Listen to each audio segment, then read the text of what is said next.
You know, I was curious to know what was episode 10, and now I find that I pretty much find out what episode 10 was for What If. Episode 10 was pretty much the Gamora episode. To be honest, it would have been episode 7 for season 1. But instead, and then Party Thor would be episode 8, and then Ultron would have been episode 9, and then Guardians of the I almost said Guardians of the Galaxy. Guardians of the Multiverse would have been episode 10, but then that episode got delayed to season 2. Damn you, COVID. Oh, welcome back to another video on the channel. So yeah, this is gonna be my video. Wait, what am I saying? Okay, let me rephrase that. This is gonna be my ranking for all 9 episodes for season 1 of Marvel Studios' What If. So yeah, let's get started. But before we get started, be sure to check out my ranking for all episodes for not only WandaVision, but Falcon and Winter Soldier, and along with Loki, right up in the icon thing up here. Is that called icon? I don't know what it's called. But anyways, let's get down from number 9. So I did a rethink of this. I wanted to be honest with my opinions and everything. And sadly, going to number 9 is episode 6. What if Killmonger rescued Tony Stark? Yeah, I was at first disappointed with this episode, and then I watched it again. I did liked it, but with Killmonger's portrayal in episode 9, yeah. I'm putting episode 6 in my disappointing episode because I was so looking forward to this episode. Because at first, I honestly thought that maybe this would be in the universe where Killmonger is good, and then Tony Stark is actually bad and wants to attack Wakanda, get vibranium or something. But nope. I honestly don't know what this episode was. Maybe I just don't understand or something, but I was just disappointed with it. But I'm trying to avoid saying that this is the worst episode. I don't want to say that because one of the best parts about episode 6 is mainly Chadwick Boseman.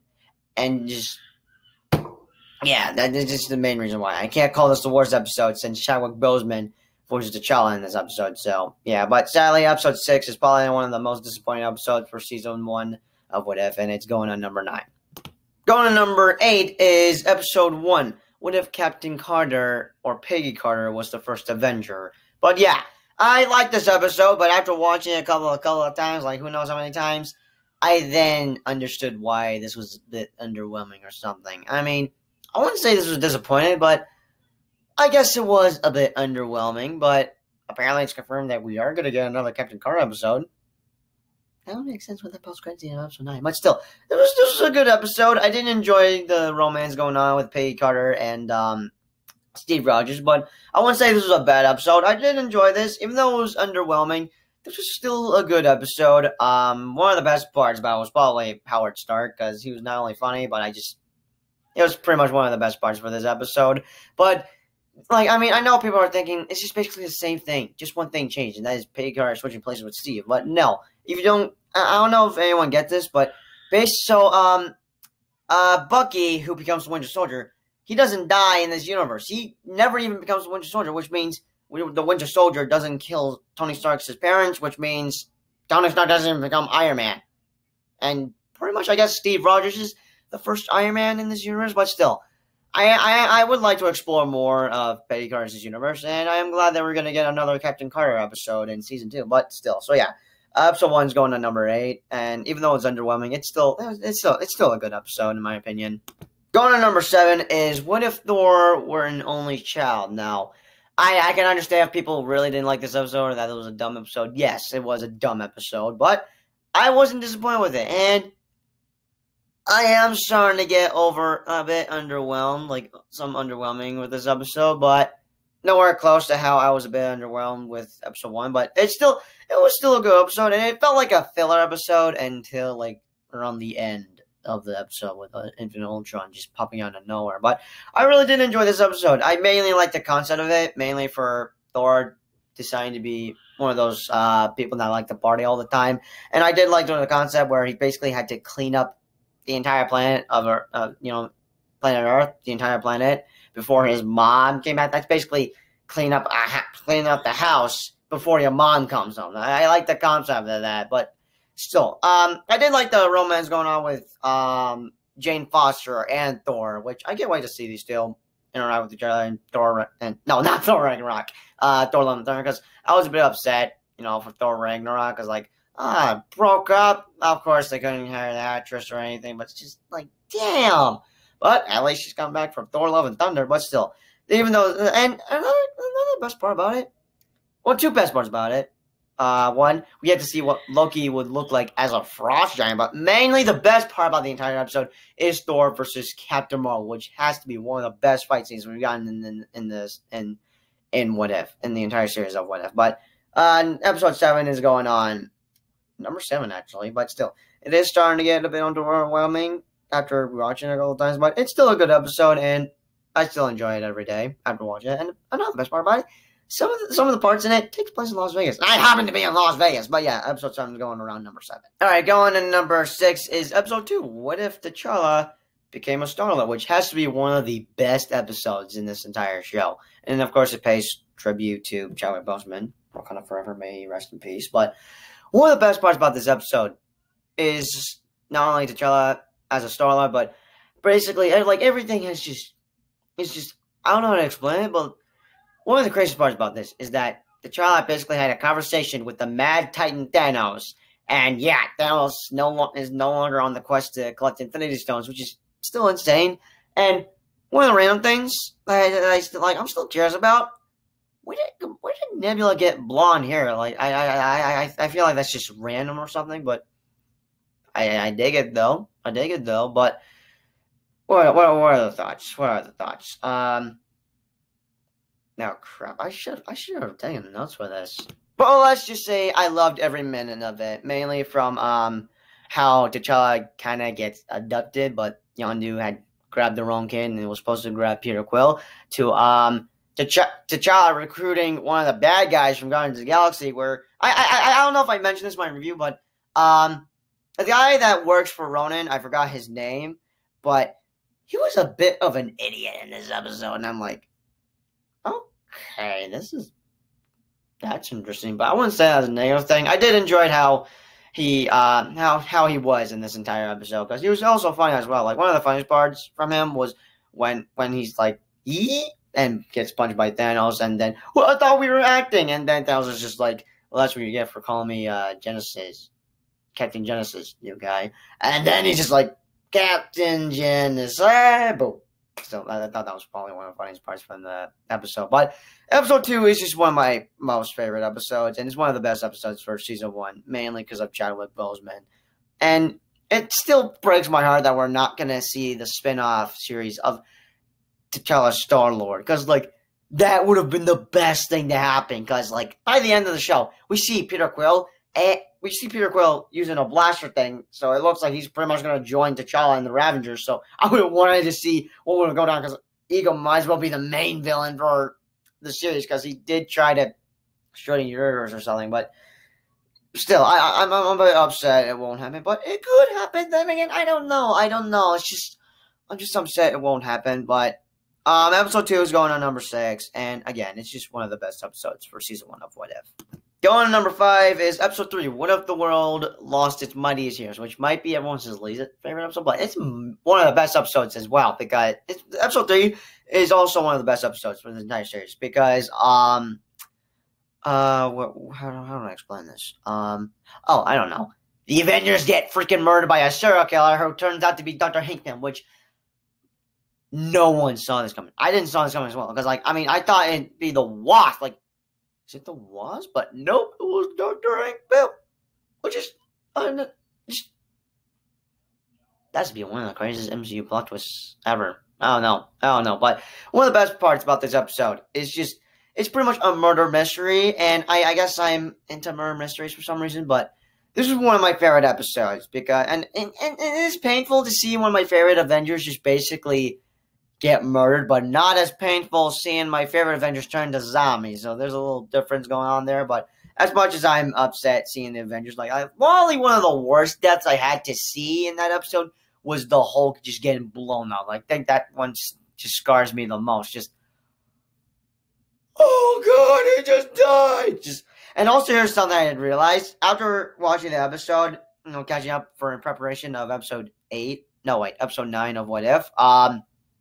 They had that music for basically when Iron Man died, Thor died, Hawkeye died, Black Hulk died, and then Black Widow died, and then Evil Plan montage. Basically, all that stuff going on. They have this music thing that they played for some of the Avengers deaths. They have that played. They played that the suspense music or whatever it is 6 times. First was Iron Man's death. Second was Thor's death. Third was Hawkeye's death. Fourth was Hulk's death. Then fifth was Black Widow's death. And then sixth was Dr. Hank Pym revealing his plans and everything. But like, still, I'm like then realizing, oh my god, they're like playing the same damn thing. This is the 6th time I hear this. How have I not noticed this? I'm now noticing this just now, but still. And I'm glad we got to see a continuation of episode 3 for the season finale. But yeah, episode 3 is one of the best episodes for season 1, and it's one of my favorite episodes for season 1. But yeah, episode 3 is going around number 5.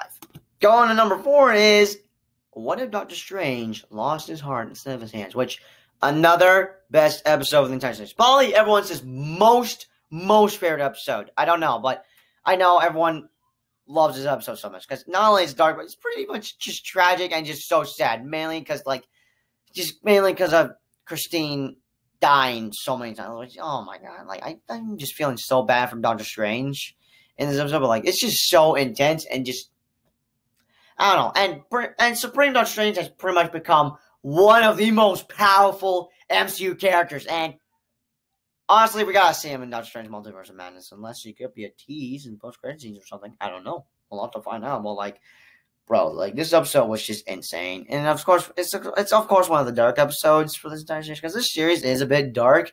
And we have like 5 dark episodes for the show. That would be 3, 4, 5, 6, and then 8. But still, episode 4 is definitely one of my most favorite episodes of all, because I really enjoyed that a lot. Even though it was sad and heartbreaking for Doctor Strange to pretty much destroy his own universe, it's just mind blowing to me. And I gotta have my mom watch this episode just to see how she reacts to it. But yeah, episode 4 is going on number 4. Wow, funny coincidence or something. Going to number 3 is, what if zombies? Yeah, the zombies episode. So again, I'm not a fan of zombies, but I enjoyed this episode, and yeah, it's just rewatchable for me. And I still need to see a part 2 of this. So I'm hoping we get a part 2 of this in season 2. But like, this episode was insane, and seeing all my favorite MCU characters just turn into zombies was truly painful for me to watch.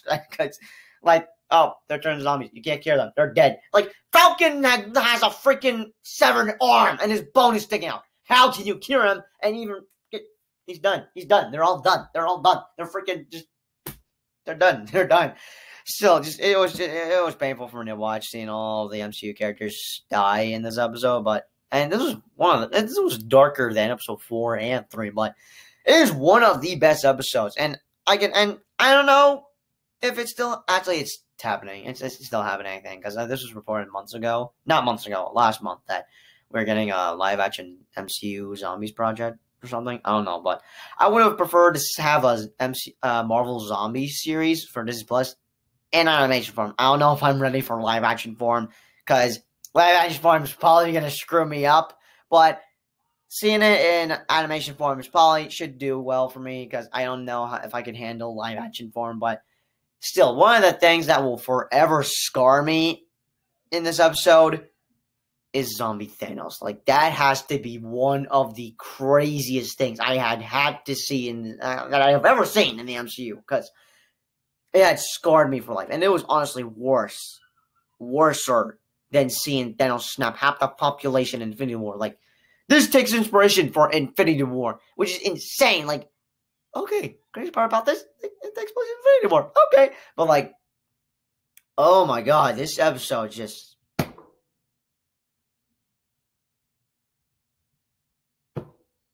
I don't know. But one of the best parts about this episode is that we finally get a name drop mention in this episode, and that is Uncle Ben. Took us about, like, I guess 2016 or 17 to finally get a name drop of Uncle Ben. Can we get another Uncle Ben name drop in No Way Home, please? Guys, like I don't know. Like I pretty much have been waiting for this to happen because like, okay, when are we gonna see the MCU's Uncle Ben? Could Uncle Ben be played by Tobey Maguire? But still, so yeah, episode 5 is going to number 3 because it's truly one of the best episodes. But seriously, though, we need to see a part 2 of this. Going number 2 is episode 8, What If Ultron Won, which gave us the true Age of Ultron, which this had been one of the craziest episodes, but also one of the best episodes in this entire series, because just, oh my god. Like, we see Ultron destroy all living life. Like, he just annihilates everything. And crazy part about this episode, the Watcher gets Ultron's attention by accident. He's like, oh crap, what have I done? Just thanks to him narrating. But one of the best parts about this episode is that we get to see a multiversal battle go down with the Watcher and Ultron, which has to be one of the most badass fight scenes we've gotten in the MCU. And and there's something I don't know if I mentioned this in my review for episode 8, but we basically got like a, I don't know what's the word for it, but we basically had like a, I don't know what's the word for it, but basically the same, we had like a thing that happened before from an MCU movie, like Endgame, we saw Hawkeye letting go Black Widow, and then we got to see that again, but they both switched places. Instead of Hawkeye letting go Black Widow, it's Black Widow letting go of Hawkeye, which is, I'm still sad that Hawkeye died, and I'm still curious to how the hell he even lost an arm, but he basically sacrifices himself and just, I'll admit, I hate to admit, it was probably one of the best scenes we have seen, because like, it's